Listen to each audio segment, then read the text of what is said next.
Hello, c'est Alan Kiker, je suis auto-entrepreneur sur internet et grâce à cette vidéo, j'aimerais pouvoir vous aider à remplir votre déclaration de revenus sur internet, notamment si vous êtes auto-entrepreneur et que vous avez opté pour le prélèvement libératoire.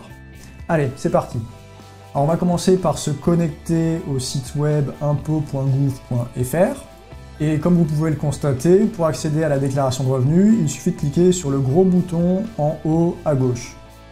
Ensuite, vous allez devoir saisir 3 informations. Alors les 2 premières informations, vous allez les trouver sur l'enveloppe que vous avez reçue de votre service des impôts il y a quelques jours. Voilà, donc le numéro fiscal, c'est la première valeur à copier.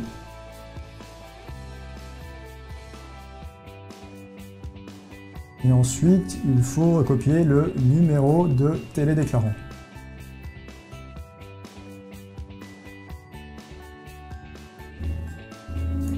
Alors pour des raisons de sécurité, la 3e valeur n'est pas sur le même courrier, pour éviter notamment que quelqu'un d'autre se connecte parce qu'il aurait intercepté votre enveloppe. Elle se trouve en fait sur votre avis d'impôt sur le revenu de l'année précédente. Donc au moment où je tourne la vidéo, on est en 2012, donc il faut que vous alliez chercher votre avis d'impôt sur le revenu 2011. Vous allez ouvrir votre avis d'impôt et vous allez chercher la ligne 25. Et en face de cette ligne 25, vous allez trouver votre revenu fiscal de référence. Vous copiez cette valeur dans la 3e case. Et une fois que vous avez copié ces 3 informations, validez le formulaire et vous allez accéder à votre espace personnel d'ici quelques secondes. Donc vous allez cocher la case en bas à gauche, comme quoi vous acceptez les conditions d'utilisation, et vous cliquez sur le bouton en bas à droite « Commencer votre déclaration ». Ensuite, en tant qu'auto-entrepreneur, vous allez devoir saisir vos revenus. Donc pour ça, il faut que vous cliquiez sur le bouton en bas à droite « Compléter votre déclaration ». Alors on va vous poser toute une série de questions, alors ça n'a pas de rapport direct avec l'auto-entrepreneuriat, donc je ne vais pas m'attarder dessus. Voilà, là on arrive sur un écran qui est important. N'oubliez pas de vérifier que la case « Auto-entrepreneur ayant opté pour le versement libératoire de l'impôt sur le revenu » est cochée. Alors par défaut, cette case doit être cochée. Si ce n'est pas le cas, si vous étiez auto-entrepreneur l'année dernière, alors cochez-la. Elle vous donnera accès à un formulaire supplémentaire qui vous permettra de déclarer vos revenus en tant qu'auto-entrepreneur. Ensuite, vous devriez accéder à plusieurs formulaires, notamment en ce qui concerne votre situation familiale, vos revenus de capitaux immobiliers, etc. etc. Donc je vais passer ces formulaires-là puisqu'ils ne nous intéressent pas directement. Et je vais vous amener directement sur ce formulaire-ci qui nous intéresse.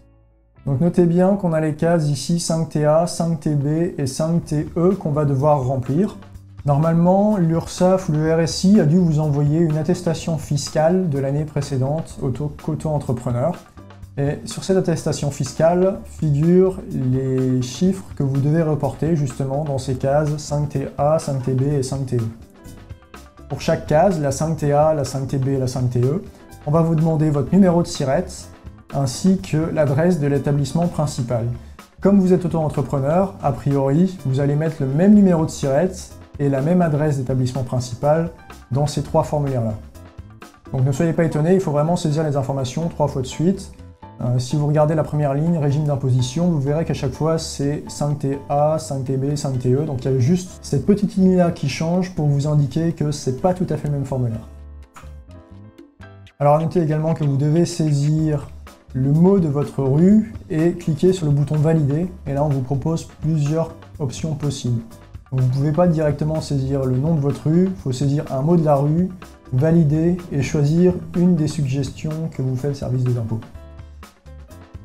Alors la case cession ou cessation, elle n'est pas utile si vous avez une activité qui est toujours en cours. Donc une fois que vous avez tout saisi, cliquez sur suite. Donc là c'est le 2e formulaire identique à remplir.